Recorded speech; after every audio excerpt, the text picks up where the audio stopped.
Pembacaan Alkitab hari ke-104 terambil dari Amsal pasal 9 ayat 13 sampai dengan 18, Lukas pasal 16 ayat 1 sampai dengan 18, Ulangan pasal 21, Ulangan pasal 22, dan Ulangan pasal 23 ayat 1. Amsal pasal 9 ayat 13 sampai dengan 18.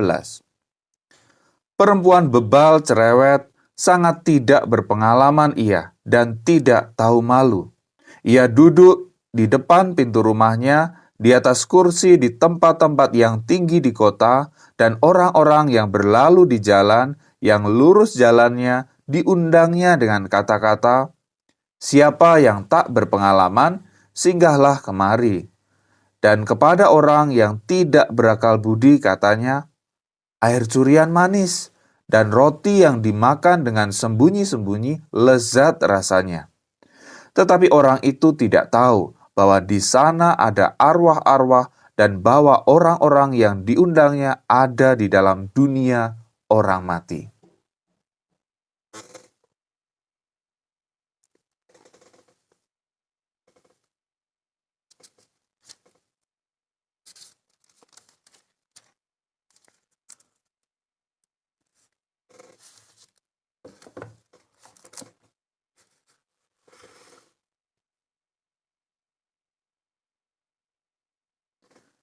Lukas pasal 16 ayat 1 sampai dengan 18.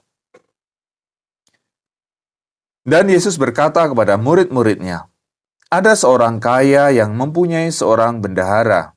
Kepadanya disampaikan tuduhan bahwa bendahara itu menghamburkan miliknya.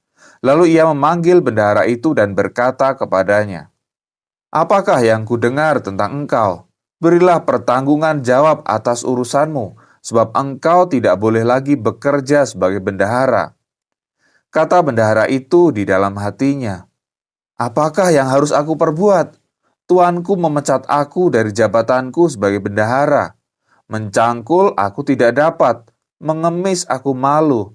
Aku tahu apa yang akan aku perbuat, supaya apabila aku dipecat dari jabatanku sebagai bendahara, ada orang yang akan menampung aku di rumah mereka.' Lalu ia memanggil seorang demi seorang yang berhutang kepada tuannya. Katanya kepada yang pertama, 'Berapakah hutangmu kepada tuanku?' Jawab orang itu,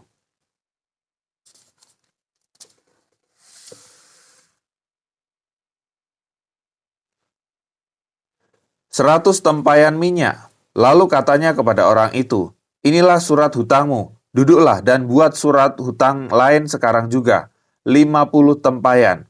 Kemudian ia berkata kepada yang kedua, 'Dan berapakah hutangmu?' Jawab orang itu, 100 pikul gandum. Katanya kepada orang itu, 'Inilah surat hutangmu, buatlah surat hutang yang lain. Surat hutang lain, 80 pikul. Lalu tuan itu memuji bendahara yang tidak jujur itu, karena ia telah bertindak dengan cerdik. Sebab anak-anak dunia ini lebih cerdik terhadap sesamanya daripada anak-anak terang. Dan aku berkata kepadamu, ikatlah persahabatan dengan mempergunakan mamon yang tidak jujur, supaya jika mamon itu tidak dapat menolong lagi, kamu diterima di dalam kemah abadi. Barang siapa setia dalam perkara-perkara kecil, ia setia juga dalam perkara-perkara besar. Dan barang siapa tidak benar dalam perkara-perkara kecil, ia tidak benar juga dalam perkara-perkara besar. Jadi jikalau kamu tidak setia dalam hal mamon yang tidak jujur, siapakah yang akan mempercayakan kepadamu harta yang sesungguhnya? Dan jikalau kamu tidak setia dalam harta orang lain, siapakah yang akan menyerahkan hartamu sendiri kepadamu? Seorang hamba tidak dapat mengabdi kepada dua tuan, karena jika demikian, ia akan membenci yang seorang dan mengasihi yang lain, atau ia akan setia kepada yang seorang dan tidak mengindahkan yang lain. Kamu tidak dapat mengabdi kepada Allah dan kepada Mamon. Semuanya itu didengar oleh orang-orang Farisi, hamba-hamba uang itu, dan mereka mencemoohkan dia. Lalu ia berkata kepada mereka, "Kamu membenarkan diri di hadapan orang, tetapi Allah mengetahui hatimu, sebab apa yang dikagumi manusia dibenci oleh Allah. Hukum Taurat dan kitab para nabi berlaku sampai kepada zaman Yohanes. Dan sejak waktu itu kerajaan Allah diberitakan dan setiap orang menggagahinya berebut memasukinya. Lebih mudah langit dan bumi lenyap daripada satu titik dari hukum Taurat batal. Setiap orang yang menceraikan istrinya lalu kawin dengan perempuan lain, ia berbuat zina. Dan barang siapa kawin dengan perempuan yang diceraikan suaminya, ia berbuat zina.